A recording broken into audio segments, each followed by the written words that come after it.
It's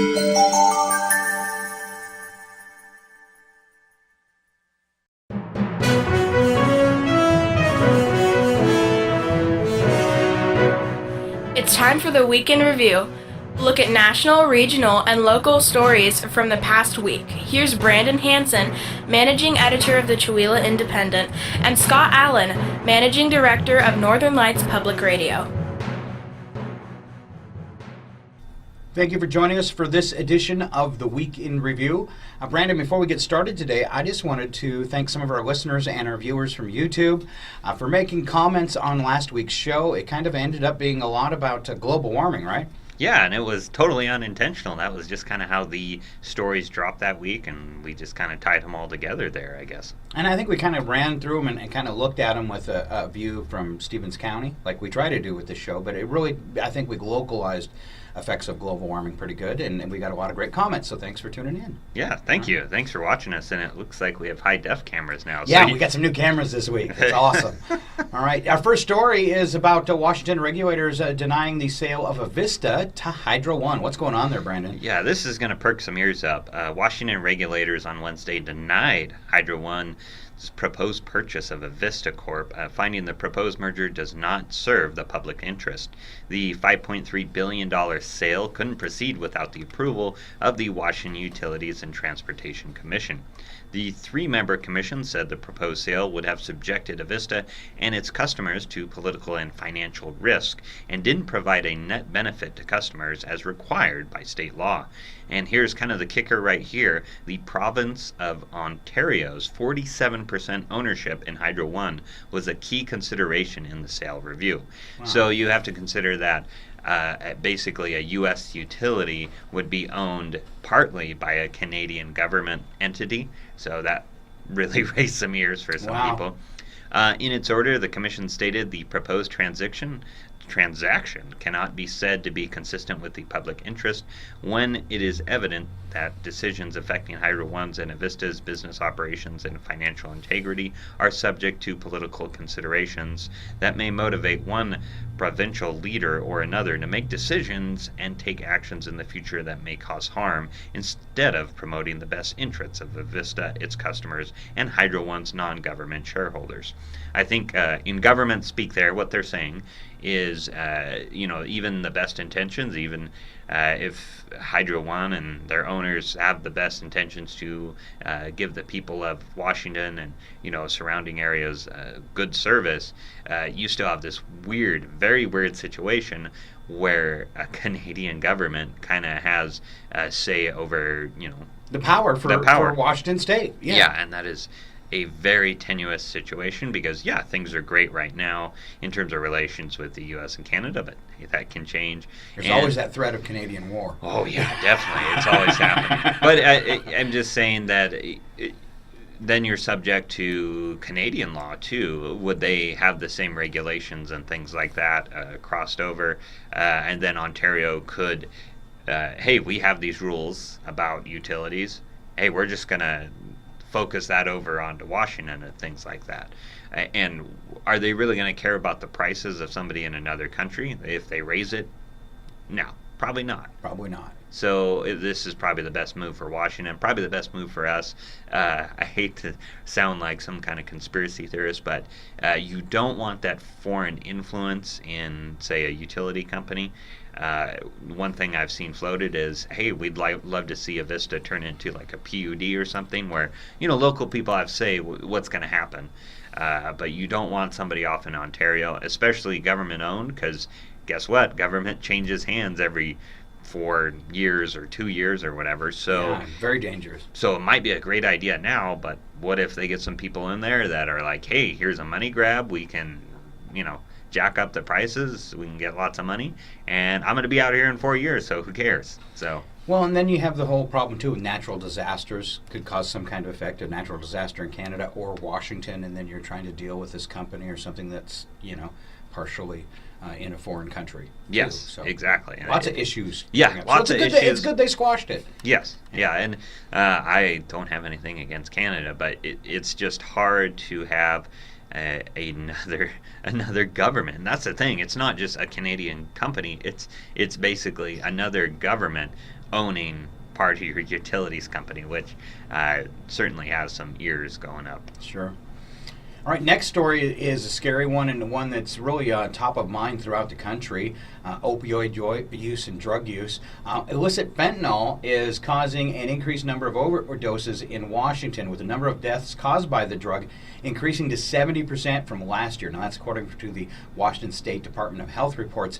Now, fentanyl was originally a painkiller. Do you know if it's still on the market? I'm not sure, but it was used to kind of but help cancer pain and things like that. Just it's an opiate. It's a painkiller, basically. Right.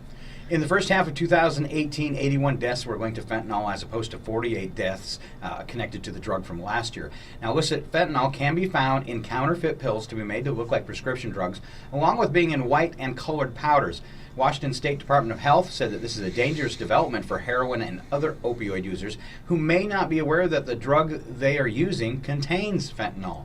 The department said fentanyl is 30 to 50 times as strong as pure heroin, and a dose the size of a few grains of salt can be fatal to the average person. It's fast-acting, can be deadly, and even experienced opioid users have overdosed or died by using too much too quickly. So this must be something that they mix with the heroin to kind of boost the high? Yeah, definitely. And when you're dealing with illegal drugs, you don't know what's going in there because you're not dealing with the most reputable people getting these illegal things. And it gets mixed in. You've probably heard the term like a bad batch or, a bad whatever. And this is kind of what happens. You get a mixture of stuff, and you don't really know what you're putting in your body there. This kind of leads to a point that I'm just going to share because it was a resident of Stevens County, and I won't say their name, but a friend has a totally different viewpoint than most people on this. I know there's been a lot of talk over the years that the war on drugs is a waste of time. And what she said is so we've got this huge problem with opioid use, and things like this are happening where like you said, you don't know what you're getting from the street. And her take on it is all drugs should be illegal, and we should offer help to those people that are using them, because if you've got a child that's on heroin or using opioids, do you want them getting it from somebody in an alley or somebody in a lab coat? And I just, that kind of stuck with me. I don't know if I totally agree with that, but I understand where she's coming from. What's safer in our society? Because the war on drugs, Nixon started that. Right. And it's horribly ineffective. Well, and that's kind of a controversial thing in Seattle. You've probably heard where people in Seattle can go and use illegal drugs in a safer environment with medical personnel there. And clean needles and all that. And all that stuff. And, a lot of people have been like, what a waste of taxpayer money. But it does reduce, people overdosing on the street or, like we said, getting a bad batch and dying. So it you have to consider your priorities there. The problem with addiction is it's heavy and it's hard to get out of, and you're almost put in autopilot at that point. You just can't be like, I'm being a bad person, I'm going to change my ways, because you have a chemical dependency on these drugs, and that's that's hard to overcome because you're dealing with brain chemistry, and that's one of the most difficult things to deal with there. And the heroin one is so bad right now. Yes. Even I've had comments from our local police how bad it is here in Stevens County. I was talking to a friend who unfortunately has a family member that's having a problem and trying to get clean. And one thing I didn't realize about it, I thought that there was some kind of addiction to the high of it, but she was saying, like, at least in their family member's problem, it's the pain of the withdrawal when you try to go out. Yes. That's more. That's why you go back for more, is to stop the pain. So it's scary all the way around. Yes. And this fentanyl thing adds a new danger to it, too, because police officers or first responders responding to overdoses or incidents involving the use, they say the small amount of the drug, if inhaled or getting on their skin or getting something on their like skin that. to the first responder, now it can cause them to overdose or suffer medical problems. So it's even a huge risk for people going out into the field. Yeah, and when we're talking about fentanyl, the amount you use or the amount that's dangerous is like Say a couple grains of salt. Yeah, a couple That's of grains crazy. of salt. That's nuts. So you can imagine if somebody's trafficking that or something in larger doses, and somehow there's a struggle or something like that, and those packages come open or something. Yeah, that can get on a police officer, and that's probably more than a few grains of salt. Well, and the problem with this whole opioid problem that I have with it is these addictions and this problem with opioids, and especially with the pills and with fentanyl, this is caused by big pharmaceutical companies. Right. Well, they're the ones who put this into action. They're the one that flooded the market. I mean, you look in this big problem, people, oh, this is a horrible problem going in our society, but we keep forgetting to turn and point the finger at the people that set it in motion. Right. And those are the companies that made those drugs. And then, basically, then they go out into the medical field and push them. And there's more stories of state governments going after these companies and making them responsible for this. But it's kind of a scary thing. We've seen it here in Stevens County with drugs becoming a bigger deal. And I wish I had a solution, but I do not. Yeah, it's a tough one. So, we've talked about kind of Seattle's way of kind of helping these addicts. Because hopefully, the idea is if they're doing it in a safe environment, you can eventually get them into rehab and Sure. get them some help. It's more of a hands-on thing. You know where they are and what they're doing, and yeah. But knowing a few addicts, knowing a few families with addicts. Actually, I had an acquaintance in college who recently passed away from an overdose. Described exactly like this. He was taking something. It was mixed with fentanyl. Didn't know it, and he was turned into a vegetable before he got to the hospital there. So it's pretty widespread. A lot of people probably know somebody with that, and it's I heard a statistic. It is now 1 in 4 people know someone that has a problem with opioids. Right. So. Right. And you can complain about, well, why are we spending taxpayer money on this kind of deal? And I kind of get it sometimes, because the problem with addiction is it's not like you're cured of it. You can have relapses, you can get back into it. I've seen this with professional athletes. There's a few that have had drug addiction, kicked it, and then guess what? They're on the road playing all these games. They're going to bars late at night. Guess what happens? They get right back into it. Yeah. So it's just something. It's not like a cold. It's just like alcohol, though. It's the same thing alcoholics problem they have is falling off the wagon. But when you're doing it with opioids, it's times 50. Right. Yeah. Yeah. And the other thing is, it really drives crime, especially in this county. I think one of the deputies had told me about 80% of the crime in Stevens County is driven by drugs, whether stealing to get money for drugs or what have you there. Kind of a whole thing then where we can come back to it again is where people with the mindset that we should provide them in a safe environment like they are doing in Seattle, that becomes a benefit then right there again. But the only issue I have with that is it legitimizes illegal drug use. It's like, hey, this is fine. I can go down to the... And I kind of don't like that, just because, you got a percentage of them that don't want help. You know the people that don't want help, and this is every aspect of life. There's people that are alcoholics, don't want help. There's people that don't get jobs, don't want help. I could see this normalizing illegal drug use and don't want help. Yeah. So that's... I'm not saying, well, you shouldn't do it kind of deal, but I'm saying that's something you have to consider. We shouldn't normalize, using heroin. Well, and it would almost take like a thing where all drugs are now legal. I mean, how do you do it legally and within the law? Right. Right. To give those people somebody in a lab coat to keep them safe. Yeah. One thing I did researching this, I found interesting, was if you run across somebody overdosing and you're helping them or something like that, according to law, you and the person overdosing won't be charged with it's a Good Samaritan law. Well, you won't be charged with possessing drugs or using drugs or anything like that kind of deal. Just because they found an issue where people were overdosing and nobody called the hospital or anything because they were afraid. Yeah, they were afraid. So they've kind of gone back on that, saying if you're overdosing, we're going to go there, respond to it, and whatever, we're going to get you the help because so many people are dying. Wow. So. And afraid to call for help. Yes. All right. Exactly. News out of Washington.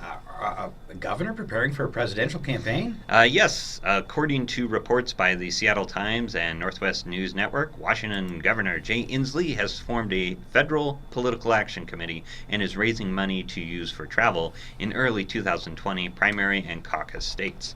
This comes after Inslee has spent the past year as the chair of the Democratic Governors Association, raising his national profile. He has created a PAC known as Vision PAC, which was registered in October, and it's just in the starting stages. It only has one donation of $5,000 from an attorney in Yakima. Inslee has yet to make any major announcement and has been talking about keeping his options open for 2020. He is currently serving his second term in Washington.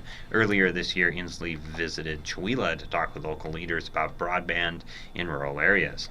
This is kind of a federal law allows candidates to start an action committee and stuff to kind of explore, hey, should I run or should I not run? You know, what are my options here? And I think Inslee's being probably pretty careful because he doesn't want to ruin being governor of Washington in order to lose out in the primary or something Sure. like that. But yeah, this is one of many people probably running for president against Trump. The others in the field include Vermont Senator Barry Sanders, Senator Kamala Harris, Elizabeth Warren from Massachusetts, and Texas Democratic Rep. Beto O'Rourke. And those are some much bigger names than Inslee. Here's kind of an issue. We saw a story about Inslee's increased travel because of being that Governor's Association chair. That extra travel put a strain on the Washington State Patrol's budget because they have to, Oh, wow. they have to help him travel Sure. and stuff. You don't want the governor just walking No. by himself trying to do it. Oh, willy-nilly him by himself. So there came a story that it increased his travel costs, and the kind of money he got from the Democratic Governors Association to travel is done this week because his term is finished as chair there. So he won't have that money.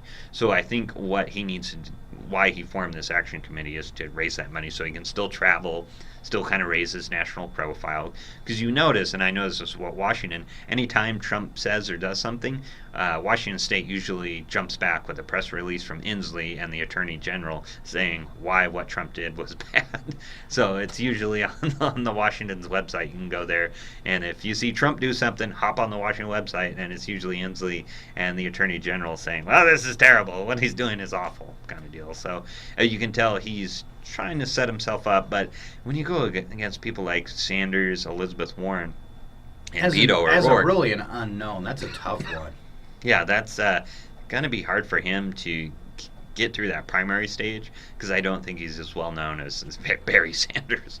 And you also have to consider Joe Biden is heavily considering becoming a presidential candidate and running against Trump there. And I'd read some stuff where he regretted not. Yes. And there were some family issues, I believe, back then kind of causing him not to run for president there. But I think he would probably be the biggest name there, and probably hard for Inslee to overtake somebody like him there. And I think if the Democrats want to retake the White House, at the end of this 4-year term, they're really going to have to pull somebody good out of their hat. Well, I just listed off those people. None of those people, except for maybe O'Rourke, make me, somewhat like, oh, okay, that's somebody that can win there. Barry Sanders is 100 years old.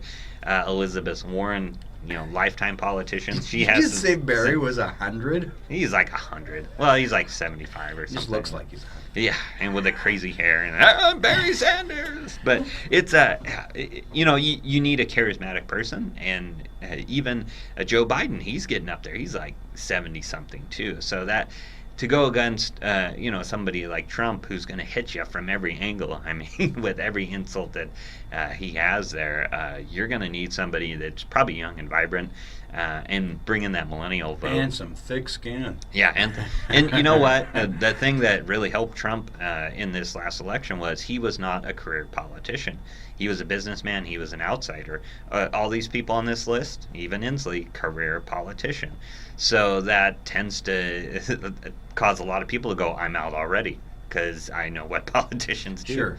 So, yeah, I think the Democrats are really going to have to improve their presidential field before 2020. Interesting. All right, I've got a couple stories here out of Ferry County. One of them we covered briefly last week. According to the Ferry County View, the Republic City Council decided in a unanimous decision to postpone until March 18th a decision on a proposed ordinance to make Republic a Second Amendment sanctuary city. Postponement will allow council members to further research possible ramifications of passing this ordinance. And I think that's really important for a small town like Republic, because they could really get themselves into some trouble with this, couldn't they? Yeah, in some lawsuits, things like that. I know the Attorney General is keeping an eye on this and seeing how that's going to go. But I think this is also a way for them to say, hey, we're going to wait for the courts to take this, because this is going to go through the Supreme Court and other courts, and you're going to have to determine if this is kind of constitutional or not. Because this is an initiative, and initiatives have been overturned before. Courts have done this before. Sure. So, and I've seen a lot of local law enforcement officers and law enforcement officers in the state who say, hey, just wait it out. It's going to work itself out through the courts. This isn't going to make its way through, because it's a very unenforceable law, in my opinion. And that's almost, we kind of talked about the special abilities of county sheriffs. Yes. When things are unconstitutional and going against government mandates and that kind of stuff, it is actually more of a job for a county sheriff. But cities make their own ordinances. We've got ordinances in the city of Chewelah too. So I would tend to think this one's going to fly away. Well, it's one of those weird things. Actually, a sheriff in Lewis County over in the west side of the state said basically his staff or his deputies aren't going to actively pursue. And the thing that really people are concerned about is that safe storage kind of law, which is totally unenforceable. You don't want people coming to your house saying, "Did you put that gun away?" That's a kind scary of deal. thought. Yeah. So. And he said, we can't enforce it. We're not going to. Like, it's just impossible for us to do it. He did have some comments about the Republic police chief. He basically said, hey, I told him not to do this because it's going to work its way through the courts, but he did it anyway. But he just wanted to clarify, hey, we're not going to really push this whole buy a safe, put your gun in it, otherwise we're going to, Well, it's a law with too many, I guess, possibilities. Yeah, it's the way I've seen it is a poorly written law. There you go. That's all I got there. So more from Ferry County. A civil lawsuit alleging misconduct by Republic police officers and a Ferry County sheriff's deputy was refiled in Ferry County Superior Court following a change of venue order from a Lincoln County Superior Court. The suit claims that Republic Reserve Police Officer Matthew Baird, Police Chief Lauren Culp, and Deputy Talon Venturo did not respond as they were required to in a 2013 when the claimant reported ongoing sexual molestation. And this is kind of the issue of going public with the whole, I'm going to, not enforce this law and I'm not going to do this. Then people start digging through stuff. And this may have already been in the courts and stuff, but I imagine that this is going to get latched into by some media outlets that he has a civil case regarding not enforcing, or not doing the proper things in a sexual molestation case. That's kind of hard-hitting. So do you think there's some kind of political political behind this, or do you not know that? I don't know that. What I'm saying, civil lawsuits and courts usually go at a snail's pace. So Yes. this could have happened way before any of this started. But I'm just saying, when you go public like this police chief has, there's some things that can come up that Might surprise you. Yeah, might surprise you, and just might. Well, and look, it's from an incident in 2013. Exactly. So it's something that's 5 years old. Yeah, 5 years old, and that's the court system probably going through that. So, and I'm just guessing that stuff like this could pop up again if he continues to be a public figure in all this, which is a shame, but it's how. That's the way it works in America, I guess. How it works in sad. America here. So. All right, final story about Pearl Harbor. Yeah, December 6th, right? Or December 7th is Pearl Harbor, which is when this will air, is December 7th. Yes, So I figured the anniversary of Pearl Harbor. So, more than 75 years after nearly 2,400 members of the U.S. military were killed in the Japanese attack at Pearl Harbor, In 1941, they're still kind of laying bodies to rest in cemeteries across the U.S. In 2015, the Defense Prisoner of War MIA Accounting Agency exhumed more than 400 sets of remains from the National Memorial Cemetery of the Pacific in Hawaii, after determining that advances in forensic science and genealogy and help with families to make identifications. And this is in 2015. That's a considerable, amount of time after the actual attack there. Wow. So these 400 sets of remains, they were taken from the USS Oklahoma, which capsized during the Pearl Harbor attack. And these remains had been buried as unknowns after the war because, it was carnage, and you really can't, identify all these poor, service people that lost their lives there. There were 429 sailors and Marines on board the Oklahoma that were killed, and only 35 were identified. And that's when you're dealing with a big naval ship with burning oil, things like that. It's really hard to, again. Plus, we didn't have the DNA stuff. 1940s. Yeah. Not the technology to do that there. And the Oklahoma is only second to the USS Arizona, which lost 1,177 men. So. Wow. And as of earlier this month, the agency had identified 186 sailors and Marines from Oklahoma that were previously unidentified. So it's just crazy to me that, Pearl Harbor happened in 1941, and we're still kind of dealing with it. We're dealing with these unidentified bodies. And sorting out stuff for the families. Yeah. Yes, and that's crazy to me, and it shows how long-lasting and what a deep scar it kind of left in our country there. It was a big surprise. Yeah, it was surprising me that, they're still kind of exhuming remains and trying to figure that out. But I got to thinking, just with how those ships went down and, all the kind of the fires and the bombs and, the water too, it would just be really hard to identify people. And it's kind of shocking and horrifying when you consider war. And I can't imagine all the people out there that lost somebody but never really got to say goodbye, or have a funeral, or Well, look how many years have passed, and how many of those family members that would have been involved with that have probably passed already too. Yes, so exactly. There's some of them where they might be finding remains, and there's no family left for the closure too, because it's been so long. What are we talking? 70 years now, more than 70. Yeah, the World War II vets are becoming less and less in this, in this country, because they're reaching that kind of 90s threshold, 100s thresholds there. And we saw George H.W. Bush pass away. He was a World War II vet. And I don't know if you saw the video, but Bob Dole kind of had to be helped up to salute his coffin there. And, you kind of go in there and believe, Bob Dole, also a World War II vet, he's looking pretty old too, and it's like you're kind of losing this greatest generation. They're reaching that age of passing on there, and that's a good point. Is the people that might be able to identify or understand, hey, we lost 2 family members, maybe we should go check it out. We're losing that living connection to Pearl Harbor and World War II there. That's one of my big misses. Looking back at presidential elections and stuff. There's this part of me that wishes that Bob Dole would have got his shot at being president. Well, that would have been great SNL stuff.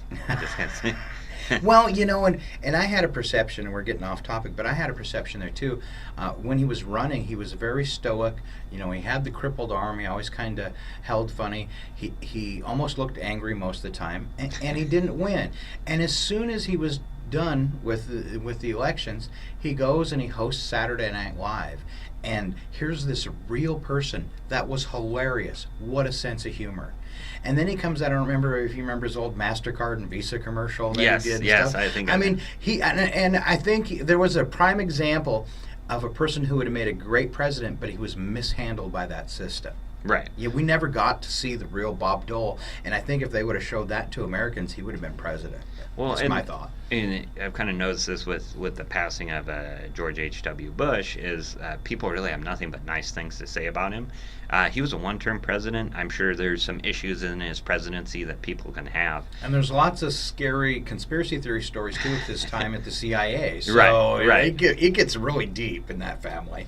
But then, you just start to look at all the stories people had about him. And I know most people can't say bad things about somebody that's passed away. Sure. But you kind of consider, oh, he's just a human being like the rest of us. And he seemed like, a good human being there. And I'm surprised. Yeah, and I know a lot of people have issues with George W. Bush and the war on Iraq and Afghanistan, war on terror kind of stuff. But, you kind of saw him during the funeral and give the eulogy of his father and all the stories that kind of come out about him during this time. And you're like, man, George W. doesn't seem like a bad person at all. He seems like a human being. And just situations like these really humanize politicians when right now there's not a whole lot of humanizing anybody right now. I was so surprised when George W. came out against Trump after he got elected. I mean, I just thought as a former Republican president to come out and denounce, the freshly elected president was kind of crazy. I think that may have to do with Trump is against the system. He kind of portrayed himself as not the Bushes or not, not something different. Yeah, something different there. And I think he probably said some choice words about the Bushes, and W probably didn't appreciate that there. Stayed offended. Yeah, stayed offended there. So I wanted to wrap up. If you're done, I had something I wanted to wrap up the show with today. Definitely. I just want to talk about the Chewelah Chamber of Commerce. And last weekend, they did their city sidewalks, and they've done it before, but this is where they bring Santa Claus and Mrs. Claus, and they serve hot cocoa to anybody who wants to pull off the freeway, or I should say Highway 395. And it is our freeway. And all the shops in downtown Spokane were open and decorated for the holidays, and people mingling, and you had the Chewelah Farmers Market set up at there and Huff Memorial Center. It was an awesome day. Were you out taking pictures for it? Yeah, I was out taking photos, and what was kind of crazy to me was just how busy it was. It was. And it was kind of crowded. A lot of people are running around buying stuff and checking out all the different stores downtown, and it was a good event. It's good to see Chewelah do stuff like this, and it really shows you kind of how this community is alive and vibrant and doing new things, and just trying to keep people involved there. Well, and a lot of times, and you're exactly right, because a lot of times on a Saturday, Chewelah can be, especially if there's things going around in the county or in Spokane or something like that, Chewelah on a Saturday can be like a morgue. Yeah, it can be a little slow. It's very, very quiet. Everybody's skiing. Everybody's off doing Christmas shopping, whatever, especially this time of year. So it was so cool to see the town and the community, and tons of stories of people that were just driving through and went, oh, this looks cool, a little holiday fair, and pulling in. So that's beautiful, too. So. And this kind of, I feel like a broken record saying this, because this happens, it seems like once a month in Chewelah, there's some kind of big community event that's really special. I mean, we just got done with Light Up the Park, so it's kind of funny because I'll talk to people from Colville or Spokane, and they're like, every time I drive through the town, something new's happening. Like, what's your town? It's like, yep, always something going on. Yeah, always something going on. I think the new hire at the ski hill, Emily, summed it up best. I had her on the radio a couple weeks ago now for an interview, and I asked her what she liked about Chewelah, and she says, well, I came from Alaska. I've got no family here, but it feels like home. Yeah, true. I love that. That's a great statement. And I think that's what we should wrap up our show with today. All right, feels like home. Feels like home. And I think we're going to change the sign outside of town coming down the hill, at least with spray paint, instead of welcome home to feels like home. I think that's the ticket. Well, don't tell anybody on the radio. Found what we needed. Don't tell anybody on the radio we're going to spray paint that. Goodness. Wasn't us. There you go. Yeah. Okay. I'm Scott. I'm Brandon.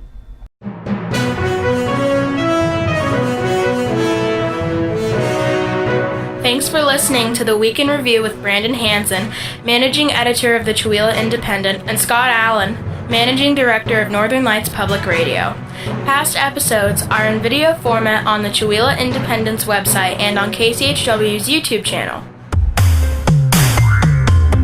This program was recorded and filmed at the KCHW FM studios in Chewelah, Washington.